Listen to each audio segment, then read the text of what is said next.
Hello, everyone. Welcome back, Kenneth. We have a focused talk now about beyond the job description, real talk on career advancement in cyber with Kenneth Ellington. And he is a cybersecurity instructor, so please ask all your questions afterwards. He will stay with us for 1 hour. Thank you so much. Awesome. Thanks for having me. So for this, we can do a couple different ways. I want to make sure I don't ramble on forever. So you guys have questions at all, just drop them at the chat, and I'll do my best to get towards them. I want to keep this as light and as fun as possible. So again, like any questions, any concerns you have, anything I talk about, just drop them inside the chat for your career questions, right? So I'll do a little background on me. For those of you that weren't here for the earlier session, name's Kenneth Ellington. I've been in the field for around 7 years now. I initially taught elementary students cybersecurity back at my local elementary school. That was very interesting. Getting them to sit down for more than 5 seconds was always the biggest chore.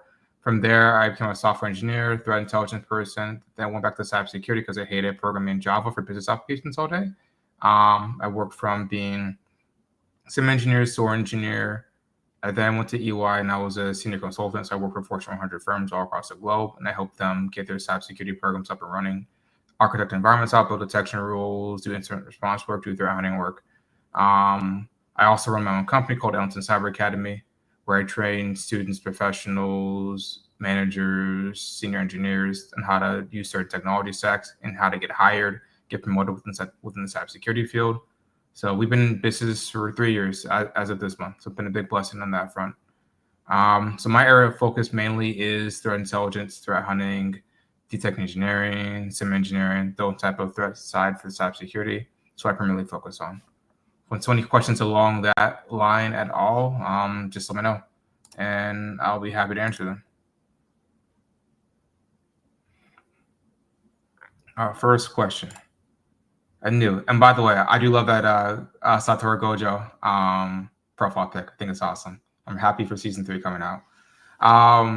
First question would be, what's one mindset shift or habit that helped you go from being entry level to advancing your cybersecurity or your career in cybersecurity? I'll probably say the biggest thing was being willing to do what others were not willing to do. I talked about this in my earlier talk for the day. But for me, I was willing to sacrifice quite a lot to get towards this point. For me, that meant some weeks working 60, 70 hours to just get the work done, right? That meant traveling if I had to travel. That meant moving when I had to move, because I'm from Tampa, Florida. But I currently live in Dallas, Texas. I moved when I was 23, 24 to get my career really started within cybersecurity. It was mentally hard. It was very draining, but I was willing to do it because getting my career was my biggest focus in my early and mid 20s, right? So I was willing to make the sacrifices others were not willing to make to get towards those goals. And I'm very happy that I did that, right? So my thing that I would tell you is understand like what you actually want to do, and then if that's your true desire, then be willing to make the sacrifices in order to reach that. The biggest thing I'll tell you.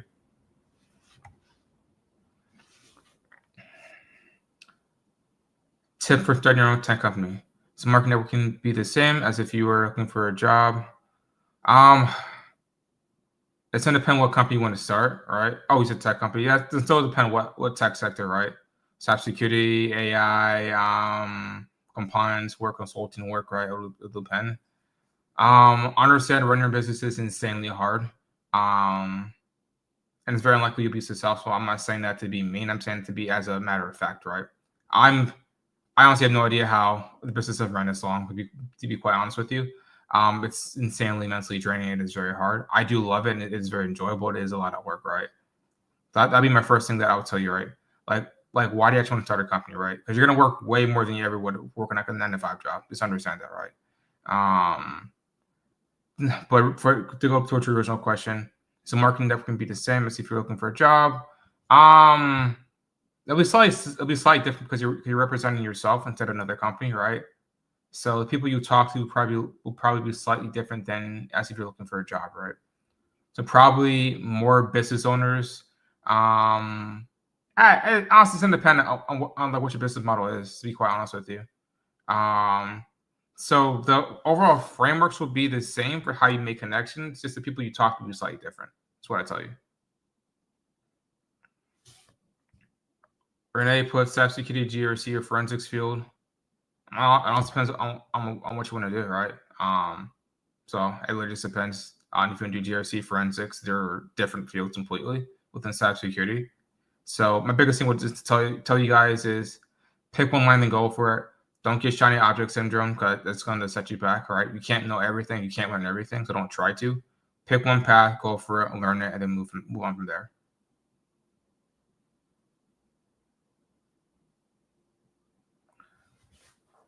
A new post, a recent saw your post about purple teams maybe 2 hours before. What does working purple team really involve? I should put purple team. So there's red and blue teams, right? And when you mix red and blue, you get purple. Hence why I call it purple. So purple team gamers normally are where the red team will try to emulate certain adversarial techniques using like TTPs from MITRE, for example, to try to compromise an environment. Then the blue team will actually try to defend against it based off of what they've been told. And then they'll interact together to see how they're able to better protect the environment. So that's going to be so if you're purple team and you both have red and blue team skills, right? So you can probably use Atomic Red Team. You can probably use Smoke and Security, some EDRs, right? Some other platforms as well, other different areas, right? So it would actually emulate different threats and then protect against it. Those are normally purple team engagements. Those are normally a little bit more advanced. So normally a firm will either have an internal team if they're a large enough firm, or they will have a consulting firm like EY or like Deepwatch, or just outsource it. So it just depends.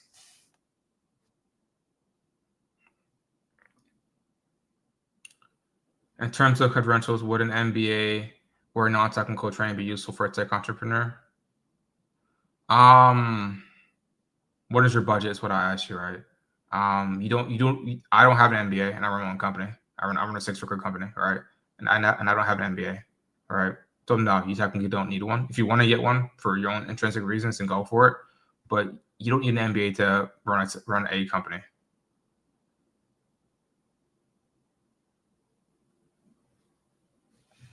Would be my piece of advice towards you.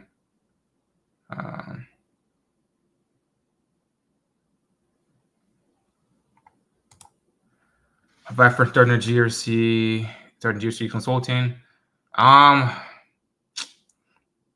consulting comes to probably the easiest to start because it's probably the lowest cost to bear to entry, right?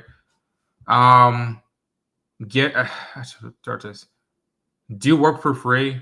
And by that I mean find people that have issues that you want to work on for GRC for some type of compliance work. Your first conference will probably be for free. Prove you can actually do the job, right? So instead of actually taking money as a form of payment, ask for testimonials and promotions for your business, right?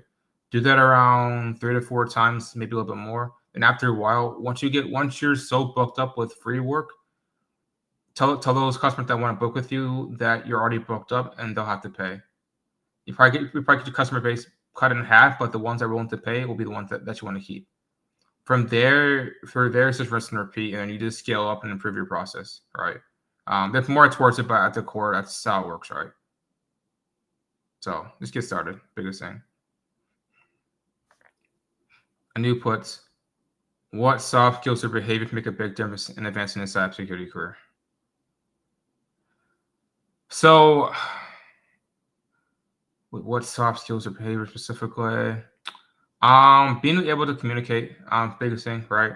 So to get promoted within the field, it's not the one that's the most technical or the smartest one. It's the one that knows how to actually tell a story and to actually promote themselves properly, right? My saying in closed mouths don't get fed. So if you want something, go after it, right? People can't read minds, or at least they hope they can't, right? So if nobody knows like what you're doing to work inside a corner, right? You can be curing cancer, but it doesn't matter, honestly, right? So when you work for a firm, showcase what you can do, tell your manager, and then tell their manager how much you're helping them and how good you're making them look, right? Because they're going to love that, right? From there, just document everything you do, right? Have like weekly, bi-weekly, monthly check-ins with your managers and the higher ups, so everyone knows what you are doing, so they're able to actually promote you when you're not inside their room, right? So a lot of it's just communication, right? But people are very shy to like promote themselves, but if you don't, you won't get noticed. So be willing to actually showcase all the awesome stuff that you're doing.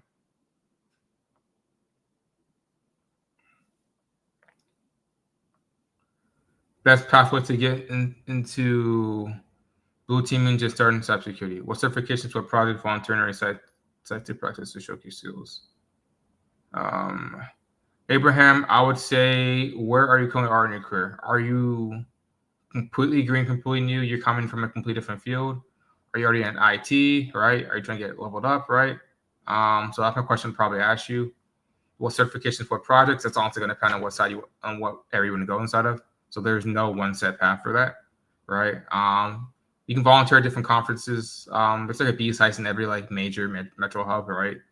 And then for the sites, I'm sorry, I was a cybersecurity student. Okay. So if you've never done anything cybersecurity related at all and you're still a student, you can do Try to Hack Me. I personally don't like Try to Hack Me that much, honestly. It puts way too much training wheels on most people. I suggest Try to Hack Me or Less Than Defend for people that are not that are really new towards the field, like they never really touched technology before. It's good in that regard, but after a certain while, I'll say take the training roles off and build your own projects, right? So that's probably what I tell you to get started with, to try to hack me, right? Actually find out like the areas you like and the areas you don't like, and then go from there.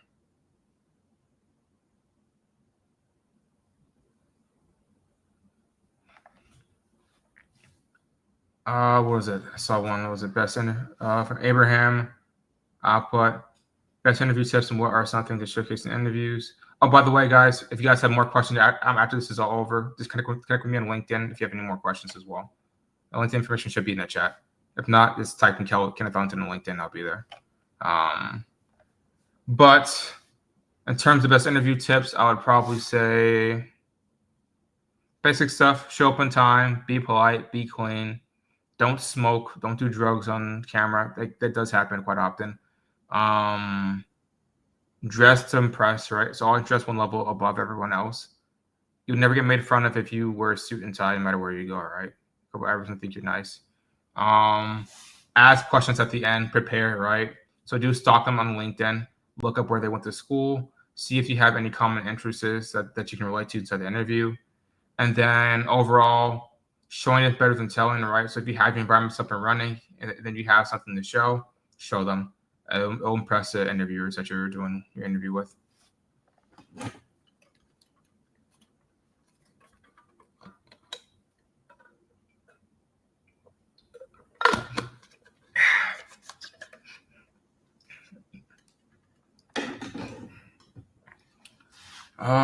A new put, as I asked earlier in the first session, if you want to get some guidance under you for starting with the field, how can we contact you? Would really be great. Again, if you go to LinkedIn, I think I can drop it here. I will be on LinkedIn. I'm almost always there, so you can drop it in. All right, perfect. Yeah, okay. There we go. Yep, that's my LinkedIn. Get any questions at all, just let me know. Again, I do train people. I've trained people since I've been like 20 years old, right? So I have a pretty good sense as to what to expect and what not to expect, right? There's also testimonials that you can ask from my students as well in case you have questions about that. They are all real human beings. They get asked that a lot, right? So yeah, any questions you have for me after the session, just feel free to hit me up on LinkedIn. We can kind of go from there. So I'm always happy to help or answer any questions if I'm able to, right? If I can't help you out, I'll tell you straight up, and I'll just send you to someone else that can help you reach your goals. So my trainings are both, right? All of our trainings are hands-on and designed to help you get a job. That is my entire purpose for this, right? Help you to get promoted, land a job, or improve your skill set, right? So everything is practical, right? It's what my goal is. So one of the cool things we do is, is we actually bring in different hiring managers from different firms, like from Microsoft, Deloitte, Accenture, Palo Alto, Deepwatch, Elastic. We'll actually bring in different judges and hiring managers, senior engineers, and they'll judge you guys on your technical projects for your capstones, right? And those technical projects may vary, maybe build on a Splunk environment, maybe using some incident response tool, right? Maybe doing a demo for something else, right? And then they'll judge you guys on those technical projects and capstones to be able to actually get real live hands-on experience, and to actually present your cases in front of people that are actually hiring people, right? So it's very, very cool. You get a lot of access towards them as well for being a part of the program. So it's a really cool experience. So both technical and strategic. We also do career services as well. So resume revamp, LinkedIn's revamp, negotiation, because again, everything is negotiable inside of a job opportunity, right? Salary, start date, benefits package, 401k, vacation time, everything's negotiable. So we cover all of that. Again, any questions you have for that at all, just feel free to hit me up. Next question, Kieran. As a permanent resident, what industries can we look at for entry-level cybersecurity roles that do not require current U.S. citizenship? Well, if you're a permanent resident, it makes it a little bit easier because I don't believe you need sponsorship. So I would probably say most large firms, so most large Fortune 500 firms, you can probably apply to, and you'll have much more likely to actually get a chance to get inside of. So think of like the big four consulting firms, so EY, Deloitte, KPMG, PwC, Accenture, for example. They need people for that. Most of the big banks, so JP Morgan, Bank of America, Citibank.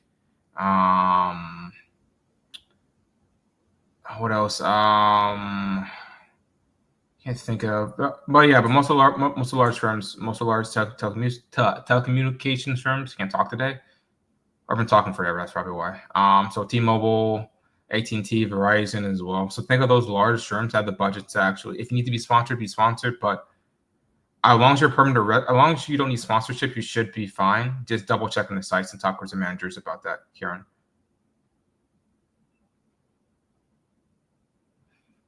GeoCyber Systems says, can you talk about what it means to be in industry with or without your first or later positions? To be in the industry, so you can be in cybersecurity, not be technical, right? You can work in the sales and marketing side, right? Those are adjacent roles people use to try to pivot into the more technical roles if that is their goal. Again, if you work in sales, you'll probably honestly make more than if you are technical, to be completely honest with you.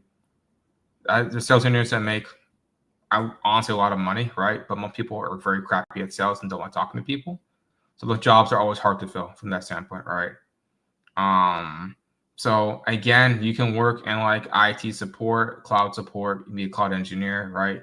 Technical account manager, sales engineer, right? As you try to pivot towards a more technical cybersecurity role. Again, there's a lot of ways to get inside the field. Just be flexible. The biggest thing I'll tell you.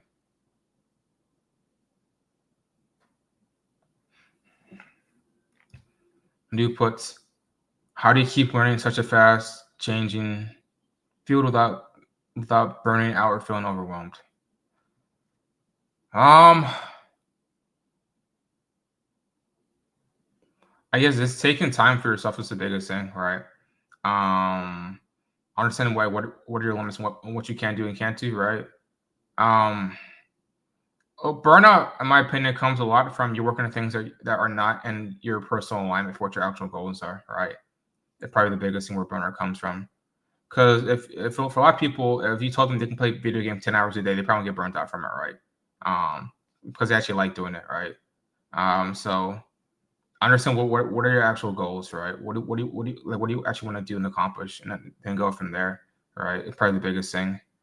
The second big part about that is, again, taking time for yourself, setting boundaries, right? Setting an actual schedule, what you can actually follow. So taking care of yourself, working out, meditating, praying, whatever you do, right? Spend time with your family, right? Just having that overall holistic picture is going to be important, right? Again, there'll be sacrifices if this is what you really want to do. That's just like anything that's important towards you in life. You make necessary trade-offs for it.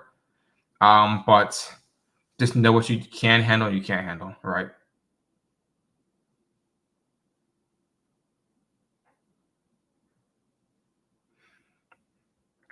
To expand on the question, just GeoCyber Systems puts ways to expand your network.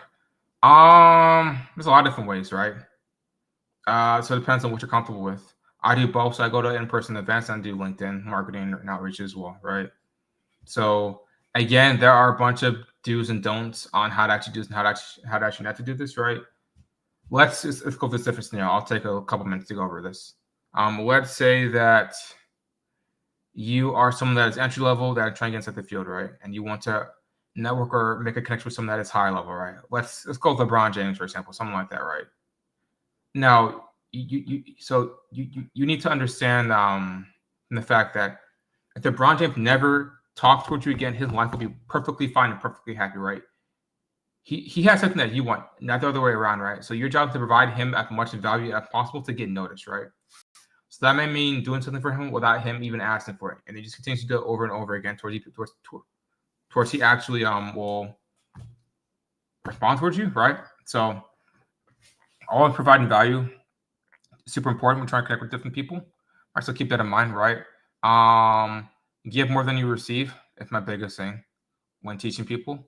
So you can use LinkedIn to do that. You can do it in in-person events. If you live like in a large metro area, there's a bunch of them. I live in DFW area. There's dozens of them every single week. I went to one in Frisco, Texas, for Cisco, and they paid for everyone's dinner, like a 4-star dinner, right?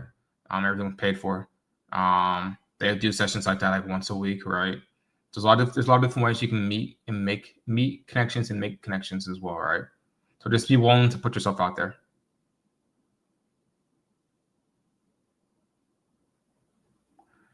Here on put, I don't have a need for sponsorship. I meant that some internship and job require U.S. citizenship for some reason. Maybe for security clearance. Wondering if there's a way around it. For job requires security clearance, then no, there's no way around it, right? That's just a requirement for government reasons. I would say I don't know what jobs you're looking at though. Yeah, the ones I mentioned previously, take a look at those type of companies. I know I feel once you're doing like government tech, most of those roles of the firms should require clearance. So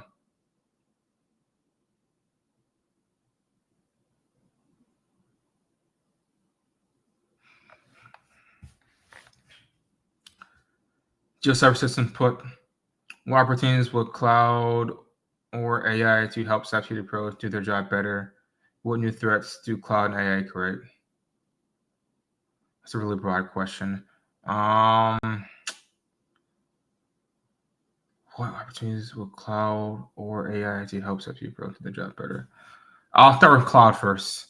For cloud, it allows, in a way, for the barrier entry to actually spin up different servers and build out different infrastructure.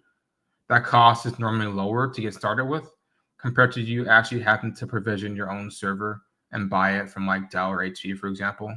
It's less management on your part, so it makes it easier if you use AWS, Azure, or GCP. That's one way, for example. AI to help speed up automation for certain aspects of it. Help people study, right? And there's a bunch of new threats, right? When you're using the cloud, for example, because most companies don't own the backend servers, right? Because they use SaaS or Oz, for example. You're at the beck and whim of whatever firm if managing that cloud infrastructure. Even for a lot of times. So it creates a larger security footprint or security attack surface for you. Just having some policies in place and different mitigation techniques to prevent against that is super important. Then from an AI standpoint, we don't. A lot of times the firms don't own those large language models or the chatbots they're using. So if you're not careful, people will put information that shouldn't be put inside of those prompts. Just be careful with that.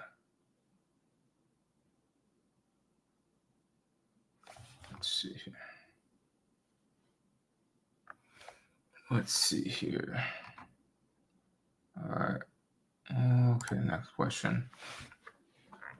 What's one thing you've done in your cyber career that would never show up in a job description but helped you go anywhere?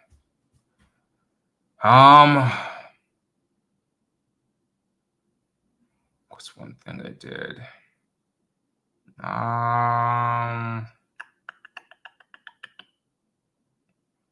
Thank you.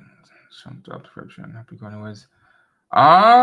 Maybe just again, like just doing more than what other people do. So that could mean staying late. Okay. I actually have something. So I made sure when I worked in the office back when I was like, I think 22 or 21, I made sure everyone knew me on a first name basis. So my last day, I brought everyone's favorite dessert, my entire office, for them. That was like a small token of thanks for me getting that internship, right? But just talking to people, making sure people know what you can do, right? Just being supportive of the people inside your firm, like the small little things, they go a long way, right? So being able to do that is super important.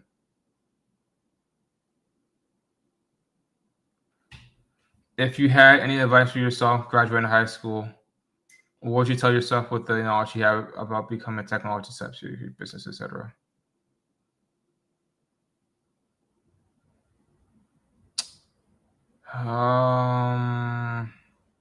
It's a good one. Honestly, I have no idea. I graduated college or high school. Yeah, high school. I have no idea. I wasn't mentally ready for any of this, so I wouldn't. I probably no matter what I would have told my younger self, I probably wouldn't have done it. So yeah, I don't really have any advice for that, honestly. You have to level up negotiation styles. What if one piece of advice? Biggest thing is just people want to ask. That's probably the biggest piece of advice. When people just take the first offer they get, right? Most firms expect you to actually negotiate on your salary or what you're making, right? Some people want to negotiate, right? But they'll give you a range, right? And some of the range is like 150 to 200K, right? And they offer you 170, actually 180. Worst thing they're gonna do is tell you no, right? And the best thing that happens is you get extra $10,000, right? So the people want to ask, right? And again, like everything is negotiable, right? So if they're going to budget on salary, they might be on a sign-on bonus. They might be on moving up your actual raise date, right? They might be on PTO time. They might be on 401k or benefits, right? If people want to negotiate, right? That's my biggest thing I'll tell you.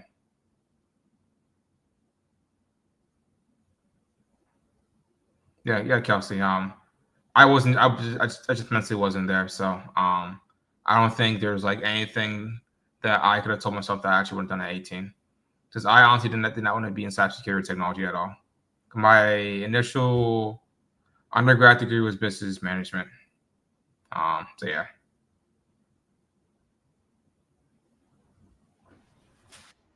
Let's see. Are there any more questions? I'm just not trying to put you there. I'm trying to hold on. I'm back for a second. Hey, here we are. There we are. I'm just gonna come back on and say hi, just because I'm managing the chat. I've been GeoCyber Systems adding a few things in. This is amazing. I love it. And so if I can just ask you a couple questions while we're getting our chat going, because I love your experience. Can you just give us a little bit of the origin story? Because like you said, you started with business management, and then you came to this path. Can you just lead us into, what got you into cybersecurity, and just lead us back into a little bit of your journey from a point in time where cybersecurity wasn't even a term on your mind to where you are today? Yeah. So initially in college, I worked at a public supermarket because again, I'm from Tampa. So Lakeland's headquarters was like 15, 20 miles away from where I grew up, right? So if you grew up in the South, you shop at Publix. Everyone knows it's amazing. It's awesome. Walmart sucks.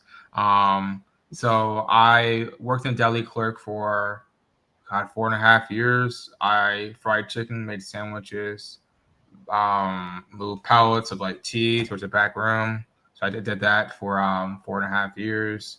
It was not for me, but it paid the bills, right? So I did it.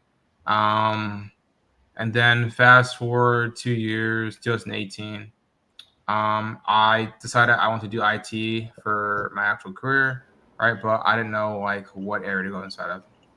So my dad said, yeah. He said, yeah, for now, just focus on IT, Kenneth, everything will come as need be. So I told my store manager, the lawyer at the time, that I want to do like IT, right? So, oh, cool. She was like, well, if Kenneth, if I hear anything, I'll let you know. It's like, all right, awesome. So one of the things I tell my students is make sure people know what your true desires are, so they will speak on your behalf when you're not inside the room, which the lawyer did for me. So fast forward to like a month later, Lawyer's like, hey, Kenneth, she's like, you still told me that you're going to cybersecurity. I'm like, yeah. She's like, oh, well, the director for cybersecurity for public supermarkets is coming towards our store like in 2 weeks. She's like, do you want to meet him? I'm like, yes, of course. So Rick is his name. He sat me down in the back office, right? I told him my story. He loved my passion, energy. He's like, Kenneth, he's like, I love your story and your passion, energy. He's like, I want you to be on my internship team next year, for 2019. I was like, I was like, awesome. He's like, I can't put you on this year because it was that summer, so the slot was already filled up. He's like, if you can do these 6 different things that I'm about to list out for you, I can almost guarantee you a spot on my internship team next year. It's like, all right. I was like, cool. So it was like shadowing the team in Lakeland, going to BSA conference, getting Security Plus, learning Splunk, learning automation, right? So for the next like 9 months, I put my head down, and that's all I did. Fast forward towards March, I interview with him and the team, and then I get the job. That's how I got into cybersecurity. So I became a threat intelligence analyst for them. I loved it. That was the first time I truly realized like what it meant to love your job. Because at first I thought that's just BS. No one likes their job at all. I was again frying chicken, making sandwiches, but I love working there. That was probably the best job I've ever had my entire life, to be honest with you. It was amazing. The team was amazing. I almost cried my last day there. I did not want to leave. So it was amazing. It was an amazing thing. And then from there, that was kind of like what got me leveled up. Because I'm like, if I can do this, I can do anything else. Then from there, I just continued to network, develop my relationships, then move up as I could. I love that. That's a great story. That's a great start. And then what led you into teaching in the academy? No, this was all by accident. I never wanted to do this in the first place. With you, I thought it'd be like a lot of work, which it is, and a big headache, which it is. So I'm like, I don't ever want to be a business owner. It sounds like a waste of my time. But during COVID, people kept telling me, I can't they're like you're really good at training people, because I was bored because people were like sick and dying. So I'm like, I might as well learn something. So I train people on how to use Splunk and SIM technologies all throughout COVID, like the first 2 years. People kept telling me that I'm really good at training them. And someone told me one day, they're like, you know what, Kenneth? If you actually charge for this, I'll pay you. I was like, oh, really? Like, yeah. Then someone told me that again, like 2 months later. I was like, okay. So I'm like, you know what? Let me test this out. So I did a paid like 4-week course for Splunk. This was March of 2022. I had 8 people sign up. It was like $80. So it was like only $800 I made, but that was like money I made by myself from my own skill set, which like changed my mindset, right? I thought it was like super awesome, super cool. And then from there, people told me they loved it, and I'm like, you know what? I'm like, screw it. Let me actually see if it turns into business. And then June 2022, we turned to business, and then we've been in business ever since. It's been a whirlwind. I've helped my clients generate over like 700K new salaries amounts for the past 3 years. I've helped, say, probably 30 people get hired in the past 3 years as well. So it's been an amazing feeling. I've changed people's lives. It's been absolutely awesome. It's very, very funny because this year is our 3rd year in business, and I'm like, it felt like 20 years, honestly, but it's been fun. Congratulations. Wow. Thank you. Another question that I have is, what sparks your interest in that field? Like, what is your favorite thing in your job right now? Oh, God. I do so much. I would probably say I really started like threat hunting a lot because that was my last client, and that's what I did for them. So I like threat hunting because it's much more proactive. So people leave me alone, which I like a lot. And so people have just given me a lot more leeway to design the program as I like to. So performing different threat hunts, being able to actually practically build automation rules and scripts to actually automate some of the processes. My favorite part has probably been insider risk management, because it deals with the human element of how people actually mostly try to compromise their own corporations. So building detection rules off of that, building different threat techniques off of that has been really, really cool. My personal opinion. Amazing. We have another question from the audience. What is the common characteristics that you look for in an entry-level person that makes you recommend or peer them with an organization you help out with hire? I'll say humility, probably the biggest thing, right? No one likes working with an a-hole. So just being humble, being willing to learn, probably the biggest thing I look for. Because a lot of the technical stuff can be taught pretty quickly, honestly, if they're willing to be coached and taught. It's just that empathy, humility is one big thing that if you don't really have, I don't really want to work with you, honestly. So having that, especially if an entry level person, is super, super important in my professional opinion. Okay. Do you again have any resources that you were using when you start? Did you use LinkedIn, or did you go to conferences? How did you make your first interaction in cybersecurity? Because you said that you studied something differently, so that's very interesting for the audience as well. What was it? I had a LinkedIn. I didn't really know how to use it, so my thing was trying out a bunch of different things until it worked through trial and error, which took a lot of time and a lot of effort and money. So I remember what I just did. I went to, but one of the biggest things was like in-person events. I went towards one probably once a week in Tampa.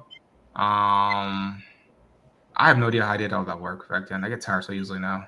But that's what I did. Like every week, I drive down to downtown Tampa or St. Pete and go to a different event, meet different people, talk to different hiring managers. Right, it's over and over again. For all of you out there, you get told no way more than you get told not to get yes. Told yes when you're starting out. Right, just keep that in mind. And that is okay. That's a part of the game. Right. Having thick skin, being able to actually push through, is how you're going to be successful, right? In any field, honestly, right? But especially in cybersecurity. So it's okay if you get told no a bunch of times, months and months over. That's part of the game, honestly. All right. So it was hard. Like, don't get me wrong, it's hard mentally to be told no over when you're broke and you have no money, right? But like looking back on it now, understanding on it, like my journey wasn't that bad compared towards my parents, because my parents are Jamaican immigrants. So to see like them work so hard to come to this country with like nothing and to build what they have now for me and my family, it means everything towards me. So I have it easy, right? Compared to what my ancestors has it. That's all in my mindset. And I think that leads to, yeah, amazing. Sorry, I was just going to one more question I was going to put in. Francesca. Yeah. What is the question? Oh, you were saying amazing and I cut you off. Sorry. That's what I was saying. I was just popping one new question on there that sort of spoke to what you were just saying. Okay. Oh. I would go ahead. I would say if your feelings suck, I would ask yourself, why are you feeling suck? Are you feeling suck because it's so hard, or it's because your expectations are unrealistic, right? Because some people tell me, Kev, like I've been trying to do this cybersecurity thing for 3 months. I'm like, so you're telling me you're coming from a completely different field with no experience, and you're trying to transition inside cybersecurity, and you think that in 3 months that's all gonna be magically fixed? Like, oh well, I wouldn't say it like that. It sounds unrealistic. I'm like, yeah, right. Think about it. If I go to become a doctor, that takes what 8 to 10 years to become a doctor. So I spend probably 15% of my lifetime on one single thing. I'll probably spend $300,000 in medical debt, right, to work at one single thing, right? So if you spend 6 months towards a year, that really isn't that long, honestly, right? Again, have a very long time horizon for whatever you're trying to do, and keep that in mind, right? Because if you do it that way, the aspect of you not getting a job in a month or 2 months, or you not learning everything in like a 3-month period doesn't seem that bad.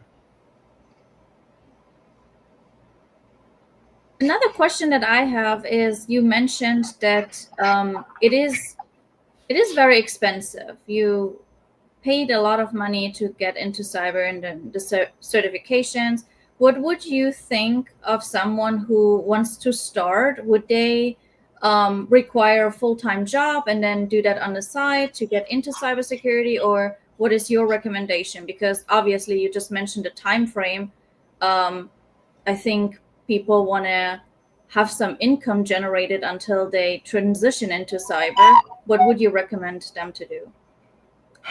That's gonna depend, honestly. It again depends what your goals are and what your timeline is. Mm-hmm. How much you want to spend, right? Mm-hmm. So it's always gonna cost you either 3 things: time, money, or energy, and normally all three. That's everything in life, right? So let's understand like what you're willing to pay for what time horizon, right? For example, if you're in like your late teens, early 20s, then time might be your biggest thing because you can probably just straight up outwork most people because you're in your 20s and you're just physically fitter than most people, right? Compared to if you're 60 years old, you probably can't do that, right? So my advice will be different for different people, right? So I'll go with my example, right? So in my early 20s, right, that is what I did. I worked between school and work 80 hours a week, right? Because I physically was fit enough to actually do that without like dying or passing out, right? So that was my thing. Because right, I was 20, I was broke. I didn't have that much money. So my thing was to trade time, right? With the biggest currency that I had. So I did that. Going to an event, trying different things, failing over and over again, then continuously developing those skills, right? So my thing would be, where are you currently on your journey? What are your actual goals? And then what are you going to sacrifice to reach those goals, right?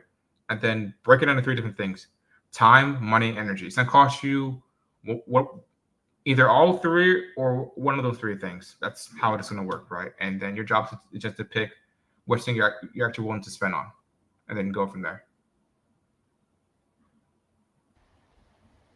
Yeah, I love that. And I appreciate that very much about the time, money, energy. I mean, I ended up coming into this path through a grad school program and did not expect to find myself here. But I think, and I ended up leading a mentorship, and it was one of the things I found. And this is why it was GeoCyber Systems was asking that question earlier, is what I found is that the answer to breaking into cybersecurity, and if you can kind of expand on this, is not to look for that job, but it's to get into the community, to be part of the industry. And that's been what kind of led me, was because I kept finding people who kept saying, come hang out with us. And you've got skills that can be useful here. And so then the next thing I knew, I was in the industry, and I've been playing catch up with all my technical skills and just getting my certs and doing the hackathons and and I love it. But yeah, can you just talk about that, sort of finding your feet in the community? And I think you said that you do that all the time. You're meeting people, you're going to these events, but the mindset isn't, I want to get a job. I think even though you may want to get a job, the mindset is, how do I be better and how do I belong? Can you just expand maybe on some of those kind of ideas here? Yeah, I have a very long-term horizon for most of the things that I do, right? So my thing is to think in years and decades instead of like hours and days. It makes things a lot easier.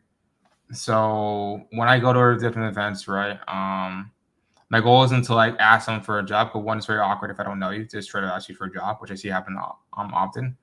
My goal is to just develop that person, learn about them, see how I'm able to help them out, and vice versa, right? And over time, to naturally develop that relationship, right? There may be a time in a couple of years where I do need a job, and because I spent time developing further in that relationship, it's a lot easier to ask for that favor, right? So think of it like that, Tim. You're trying to plant the biggest forest that you can, so to continuously keep planting seeds over and over again. Not all of them will grow and live, but a lot of them will, right? And then one day you're able to actually cut down the trees and take the wood as you need to, right? So again, have that long-term horizon, right? It's hard for people that are getting started because they want a job and they want opportunity, right? But again, you have to be patient. That's the biggest thing, right? I think a lot of the resentment comes from people not having or get people being lied to about how quick you can get at the field, right? Because if I told you your goal might take you 6 years, right, then you probably won't be upset if it's been 6 months, right? Instead of vice versa, people say get a job in like 3 months by taking my course in my program, right, which isn't really realistic. So people have the expectation that, oh, in 3 months, if this doesn't happen, I'm a failure. It's a scam, right? So again, have that long-term horizon here, which is something I tell my students, right? So the more you're able to actually do, the better off you'll be in the long run. All right, another question. Time is not on my side, but obviously other skills are. So maybe talking about sort of those transferable skills. Yeah.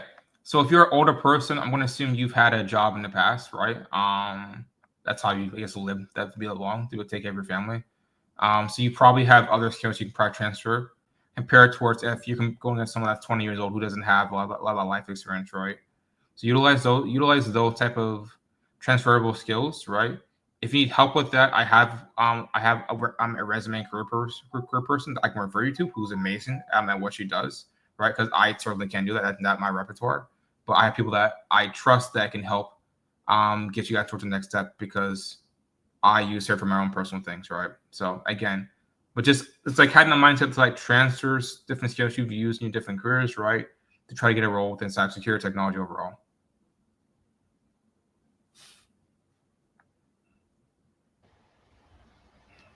Francesca?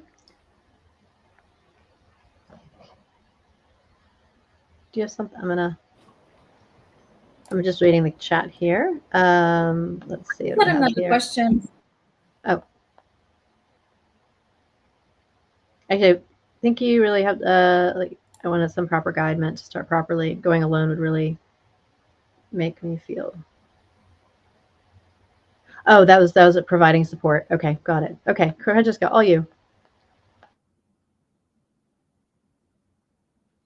I think you should mute. Oh. She's in mute again.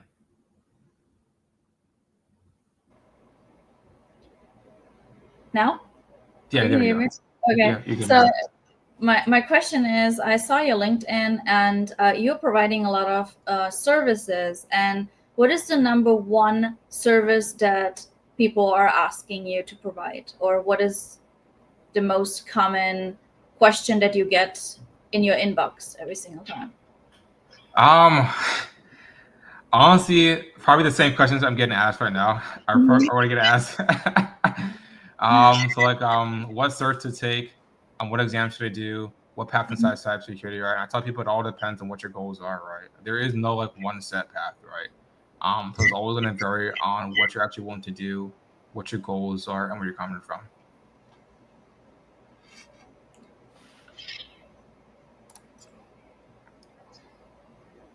Yeah, that makes sense. Putting everything in context. And I love your timeline context of just managing those expectations, because I do think a lot of people who are selling certain things just say, oh yeah, just do this and you're on your way.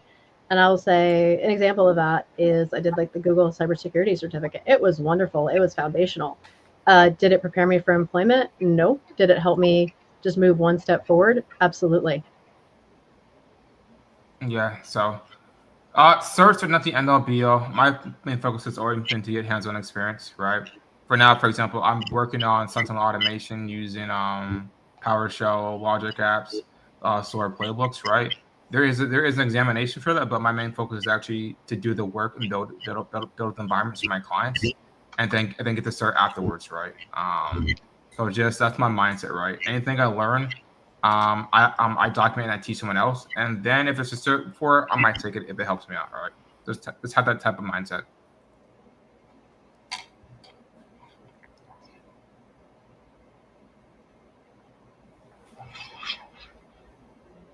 I was going to say that reminds us, like we're all here as part of the nice Cybersecurity Career Ambassador Program and Community of Interest. And within the Luma, we have these resources. So there's a document that has cybersecurity resources. So a lot of things that are shared all day today, we'll be adding there, and you can actually add your own stuff there. It's a shared document. And then the upcoming NICE meeting. Francesca, can you talk about that just for a moment? Yes, we have an upcoming nice cybersecurity community of interest meeting on July 11th. If anybody is interested in it, please fill out the form at the end of the Luma. And I just want to bring back to the attention to Kenneth, our guest today again. He is offering conference calls, or he's part of a meeting agenda as well, right, Kenneth? You're talking live on your LinkedIn as well about cybersecurity topics. Yes, our next session is actually this Monday, which is this Monday. Yep. Okay, where can we find that information? If you go on my LinkedIn page and go to the events tab, it will be there, and it should be navigating your cybersecurity job market using LinkedIn. Okay.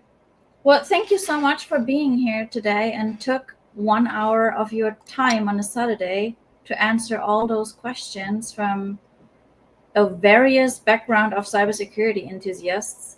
So is there another question, Philippa? Can we address the cost real quick? I just stuck sure. in the question. I heard about your academy. I'd love to be part of it, but it's too expensive. So for costs, I don't do cookie cutter, so there is no one set cost, right? Everything pretty customizable, so it's gonna depend on what your actual goals are. So people ask me how much does it cost? I'm like, you tell me, right? What's your actual goal, right? Because your goal is to tell me my goal is to get a job in a month. I'm like, all right, I'm like, it's gonna be a lot more expensive because I'll probably have to fly out there, talk with you, right? It's gonna cost more money, right? So again, it's gonna depend on what your actual goals are, what area of cybersecurity. If I feel like I can't help you, I'll tell you straight up, and I'll send you to someone else that can. My goal is not to take your money. My goal is to help you reach your goal. And if I can't do that, then I'll tell you straight up, honestly. Awesome. Thank you. So that wraps us out from the questions in the chat. Just got a lot of other people saying thank you so much. And this has been amazing. There's another question. Sorry, there's another you question. do? Are Yeah. there any events today and Mondays eligible for queues? The last question that we got. For me? Not sure if it was for you. Was it for him, Philippa? Oh, I wasn't understanding the question, Kelsey. Okay. So that's actually why I hadn't pulled it onto the screen, because I wasn't quite understanding. We're doing our event today. Obviously, we're going to be jumping over to the next session in just a moment. And so love everybody being here. Thank you so much. Kenneth, thank you again for also this morning. What a great panel we kicked off the day with. Yeah. So amazing. And then, so we're now doing our sort of focus cyber sessions. And okay, Kelsey just saying, yes, sure. So we're good. So credits. Oh, for exams like CompTIA. Okay, I think that's just clarify that question. So are there any events eligible for that? I don't know. I'll leave that one to you as maybe a wrap-up question of just any strategies for discounts, vouchers, ways, or just the path forward for certification. And we have another session on that today too, but I'll leave that with you, Kenneth, right now. Thank you, Kenneth, for being here, and hopefully we can host you again. Absolutely. I appreciate you guys. Thank you so much. Thank you. Please jump into the other StreamYard now. Thank you. All right. See y'all.